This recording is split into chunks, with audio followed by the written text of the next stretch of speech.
Yo, what's up, everyone? Welcome. It's a little after 10 o'clock Arizona time, and I'm glad to have you here. It's been a few days since I streamed. Hopefully we get to do this a little bit more often, and I got an exciting one for you today. By the way, full disclosure, this is a real stream. No emojis, no warnings. This is a real thing. No Ali Stuckey, unfortunately. But you're stuck with me, and it's just an amazing time to be alive. What a week. There's so much going on that I want to talk about. We're going to talk about bootlickers. Trump specifically. He got accused of being a bootlicker in Helsinki, and I think it's time for a trip down memory lane. Before we do that, I just noticed today that Nikki Haley gave a speech where she talked about persuading as opposed to owning the libs, persuading people and where the benefit is. It reminded me of the speech I mentioned a couple of streams ago where I went and saw Jonah Goldberg and had a chance to meet with him, and he talked about how he gets accused as part of being a never Trumper. Actually, hold on, the audio's messed up. Sorry, still learning the stream. He talks about being accused of being a sellout, being an alt-right never Trumper, and all these other names, etc. ad nauseum. And he mentioned that he goes, there's been a long time in my life where I made pretty good money throwing red meat to the base and owning the libs is the exact words he used. He goes, my accountant would argue that the decisions I've made in the last 5 or 6 years were not in my financial best interest. So I'm not a sellout. And he went on to expand on that and talk about how important it was for him to actually have an impact, to have meaning, for what he does and says to have lasting value to others. So when Nikki Haley said it, and I read a couple articles about it, made me feel warm and fuzzy inside, right? The open dialogue, the challenging of ideas, the intense debate, a little bit of online trolling, which I enjoy. The art of persuasion makes me all hot and bothered. So what are we going to talk about tonight? We're going to talk about Russian bootlickers. I got some articles I want to look at and a little bit of discussion.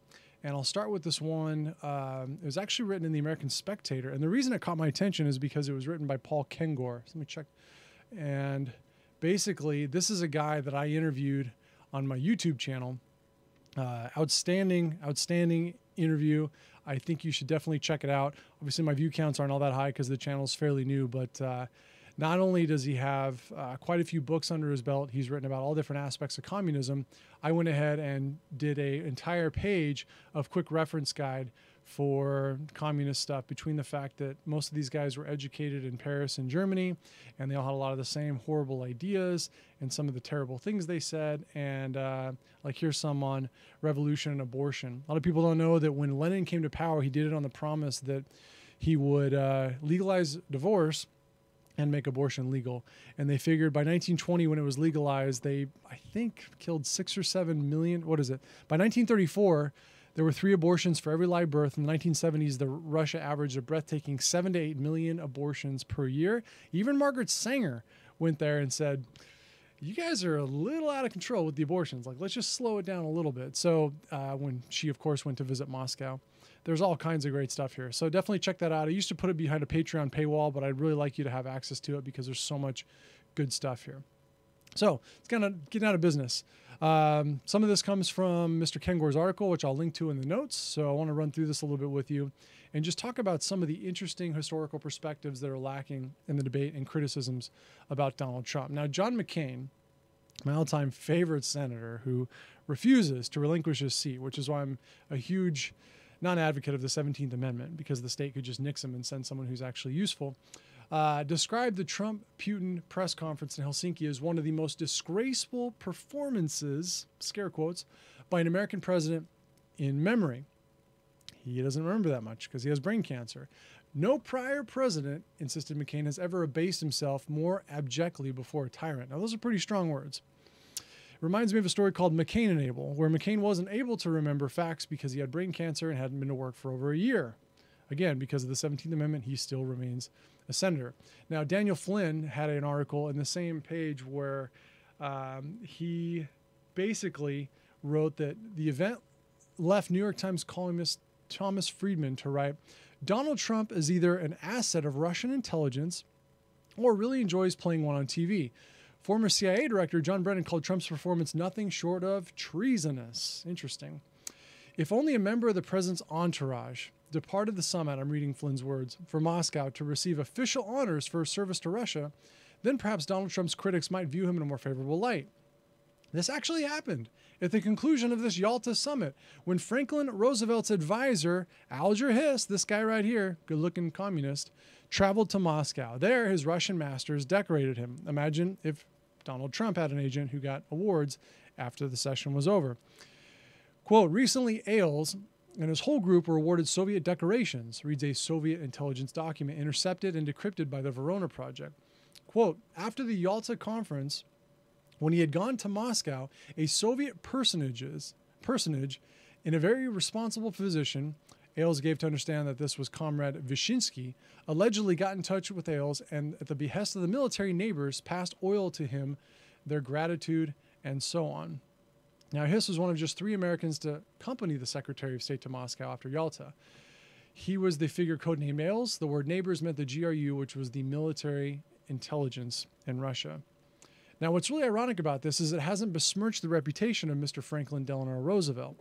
Historians consistently rank him as among America's 3 greatest presidents. Many of the Democrats lambasting Trump regard Roosevelt as the greatest president. I get in arguments about this all the time. This guy was a horrible president. In fact, on my bookshelf, I've got a really good book from a hardcore liberal named Daniel, also named Flynn, who wrote about the myth of Roosevelt and how he became disenfranchised with him because he broke every single promise he made and had no clue what he was doing. Now, going back to Paul Kengor's article, he said FDR was the man who finally called Stalin Uncle Joe. Oops, wrong one. Stalin, Uncle Joe. Whereas others were shared by FDR's advisors who begged the president not to trust this man. One such advisor was William Bullitt, the picture I showed you just a second ago, right here. This guy right here on the right. William Bullitt was FDR's first ambassador to the USSR. He'd once been gushingly pro-Bolshevik, like the rest of FDR's brain trust. But then he spent a few years in the Soviet Union, where he was awakened by the death stench that was Stalinism. As he did with so many advisors, FDR rejected Bullitt's warnings. Bill, I just have a hunch that Stalin's not that kind of man. I think that if I give him everything I possibly can and ask nothing in return, noblesse oblige, he won't try to annex anything and will work with me for a world of democracy and peace. A stunned Bullitt argued with the president, informing the Hyde Park politician and patrician that he was dealing not with a British duke, but with a, quote, bandit whose only thought when he got something for nothing was that the other fellow was an ass, which was true. Bullitt pleaded with the president not to be Uncle Joe's jackass, but it was not to be. Stalin had so hoodwinked the iconic New Dealer that the president, amused that the mass-murdering atheist had taught him, Churchill and other leaders of the free world, something about the way, quote, in which a Christian gentleman should behave. Yes, Stalin, a Christian gentleman. FDR actually is on the record as saying that. Where might Stalin have acquired this alleged virtue that FDR somehow saw radiating from the man in process of slaughtering tens of millions of his own citizens? Hard to say. The Episcopalian elder from Hyde Park looked upward for an answer. Perhaps it had been the dictator's youthful training for the, quote, priesthood, deduced FDR, his years in seminary, from which Stalin was actually booted. That was the logic of the greatest president ever to live. Now, in retrospect, I think he might be one of the most naive adults ever to be elected president. He's been gone a long time, did a lot of damage, so be it. But imagine if Trump had said those things about Putin. Imagine if Trump said, perhaps it's the dictator's youthful training, Putin, for the priesthood, his years in seminary, from which Putin was actually booted. It's insane. It's inane. I was going to say it would never happen, but it actually did happen. Putin's a bad hombre, no doubt about it. But he'll never be the psychotic mass murderer that Stalin was at the time FDR said those things, even if he wants to be. Or the time his brain trust traveled to Russia to figure out how to run a government the way that the commies did. So deluded. They actually met with Stalin. They sat down with him. They marveled at his wisdom and greatness. Now, FDR's greatest failure came at Yalta, held on Stalin's home turf. Let me get these pictures all mixed up here. The Crimea, from February 4th to 11th in 1945, where the legendary liberal was totally rolled by Uncle Joe. FDR's hagiographers try to excuse his decisions at Yalta, but the hard truth is that FDR himself immediately conceded he failed. He knew Stalin had exploited him. Quote, I didn't say the result at Yalta was good. FDR told Adolf Berle when he turned home. I got a picture of him too. Hold on. This guy right here, Adolf Berle. I just said it was the best I could do. That's kind of an Obama accent, but it's true. It was the best he could do because it was FDR. Now, I wasn't a fan of what Trump said in Helsinki. It was an error. It was a big error. But as Thomas Sowell always asks, compared to what? It's one of his 3 questions you have to ask when a liberal's making a point about something dumb a conservative did. I added that last part. But it's an important question. So consider, there would never have been a Trump-Putin meeting in Helsinki in July 2018 if Franklin Roosevelt hadn't conceded half of Europe to Stalin at Yalta in February 1945. And yet, none of what FDR did there has dented his iconic image among liberals who revere him as one of America's greatest presidents. How often do you hear about his bootlicking to a mass murdering, sadistic, genocidal maniac? Now, Ralph Peters said that a groveling Trump licked the boots of Putin in Helsinki. All right, so let's move on. Jimmy Carter literally kissed the cheeks of Leonid Brezhnev in Vienna in 1979. Here it is. I don't know why these are mixed up.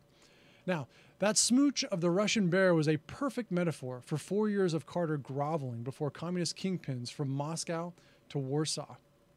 Carter's loathsome statements of adulation for a Yugoslav despot named Marshal Tito from the White House lawn in 1978. He actually called this guy he's a dictator. He called him a truly remarkable leader, a patriot, an inspiration. Carter was a moron.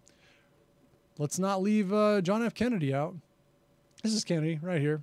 This is Nikita Khrushchev in Vienna, 1961. Now, Kennedy sighed to James Scotty Reston of the New York Times that Khrushchev had rolled over him.